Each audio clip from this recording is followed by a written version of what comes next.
Chapter 300. The Black Forest of the Necromancer. No, now it should be called the Black Forest of the Skeleton Warlord. This shadow-drenched labyrinthine forest sprawled endlessly.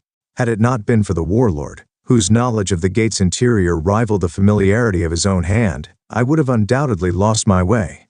I thought you were just cunning, but you're stupid too, human. What would you have done without me? Right, so where do we go from here? Turn right after 100 steps. How do you know the word turn right a warlord captured is worth his weight in guidance? Swoosh!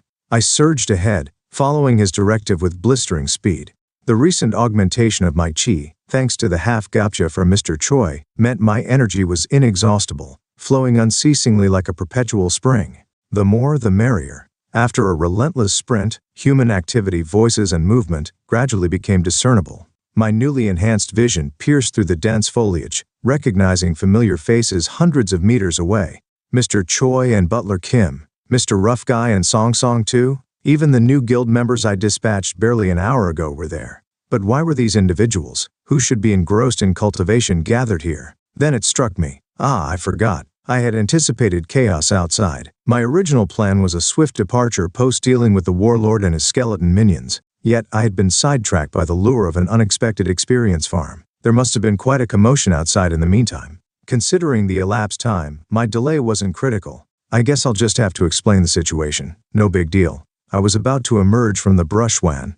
A skull pattern. Yes, it's the armor worn by the named monster. Here's a dagger too. It's not one of the skeleton weapons. It belongs to Jin Taikyung Sunbei. It's definitely the one he often used. The shouts escalated until Mr. Rough Guy, overwhelmed, began to weep openly. Sniff. Sob. Taekyung is. Sob. Could this really be happening?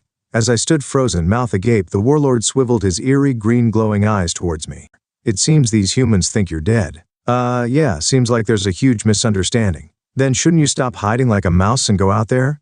Yet the scene had already taken on a life of its own. Tears streamed down Song Song and Butler Kim's faces, while the guild members stood solemn, their eyes brimming with grief. The air was thick with mourning and despair. No, this wasn't the moment to reveal myself. What would happen if I appeared now saying, "Surprise, you thought I was dead, but I'm alive"? What would happen? I'd get cursed out, that's what. I was internally debating the best approach to this quandary, my anxiety palpable. However, I knew I needed to rectify this misunderstanding before it escalated further.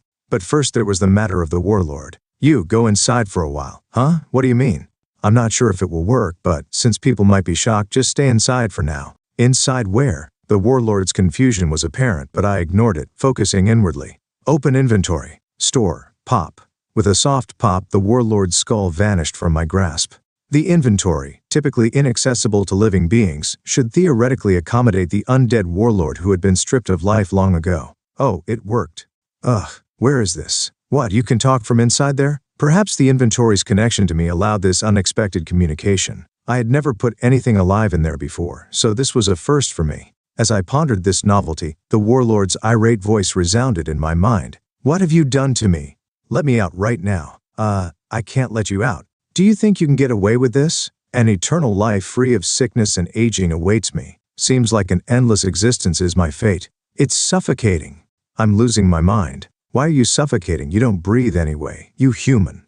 So noisy. Maybe I should just extinguish you. His tone shifted, now oddly placated. This space is more comfortable than I thought. Good, rest easy. And when you come out, don't open your mouth in front of people. Understood. But what?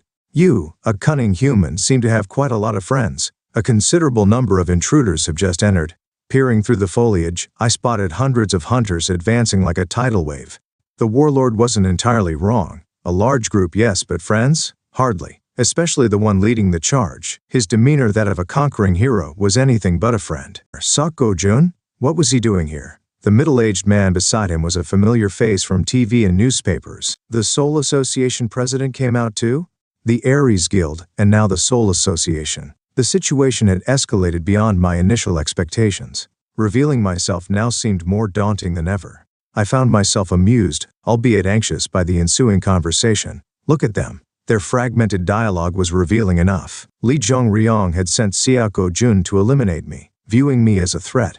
Meanwhile, the association president sought to leverage Li Zhongryong's influential connections. What a predicament. Truly despicable. those who would delay rescue efforts to ensure the demise of another, and those who accept such vile proposals, are cut from the same detestable cloth. They are but scum in the same filthy pit. Even at the cost of sullying my own hands, I must cleanse this filth. Such scum on the path of life makes for an arduous journey. It's too late for regrets. The dead do not return. Seok-Go-jun's face came into view, smirking with contempt as he taunted Mr. Choi. Without a moment's hesitation, I emerged from the bushes. "What did you say, you son of a bitch?" At least one of them needs a lesson. Horror, shock, disbelief. Each step I took was met with stares, a maelstrom of emotions assaulting me. I brushed past Mr. Choi and the guild members, their shoulders rigid with shock. There'd be time for pleasantries later. First I needed to rid us of this festering blight. Step, step, thump, step by step my presence drew attention. Finally I stood before them. "You're alive? Hunter Jin Tae-kyung?" Seok-Go-jun and the Seoul Association president.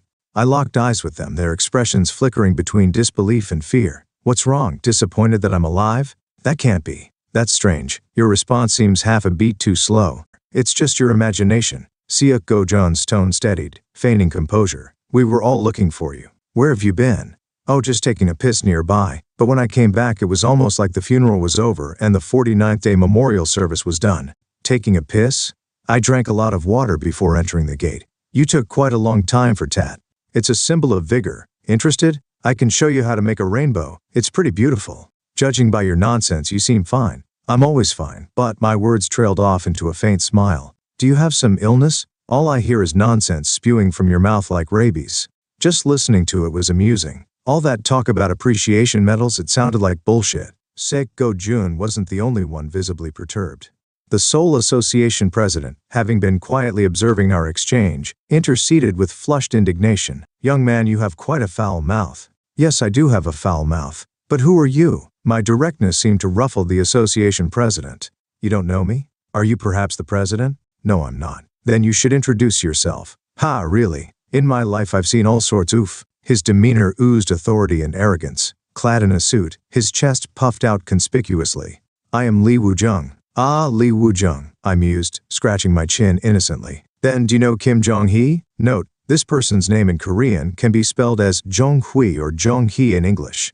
Both are correct, but I've chosen Kim Jong-hee for its simplicity and ease of pronunciation for English readers. Kim Jong-hee? Is that the elder of the association? No, she's my mother. What? Kim Jong-hee, my mother? The momentarily dumbfounded association president inquired, his tone laced with confusion. "So what? What are you trying to say?" "That's what I wanted to ask. It's basic to say who you are and what your position is, but if you just say I'm Lee Woo-jung, what am I supposed to do with that? You might as well say you have gynecomastia." Note, this is a play on words based on the association president's name. In Korean his name is, while the word for gynecomastia is. Phonetically, these two phrases are very similar. "What did you say?" "So Mr. Whoosh. Comment 0 comment. Vote. Load failed, please retry. Weekly power status. Power ranking. Power stone. Vote. Batch unlock chapters. Table of contents. Display options. Background default yellow dark. Font Nunito sans Merriweather. Size. Paragraph comments. Chapter comments. Write thought login. Liked newest. Write a review reading status C23. Failed to post. Please try again. Writing quality. Stability of updates. Story development. Character design. World background. The total score 0. Spoiler post. Review posted successfully. Read more reviews. Vote with Power Stone. No. Power ranking. Power Stone. Vote. See who voted. Report inappropriate content. Error tip. Advertisement pornographic personal attack other. Report abuse. Paragraph comments. Login.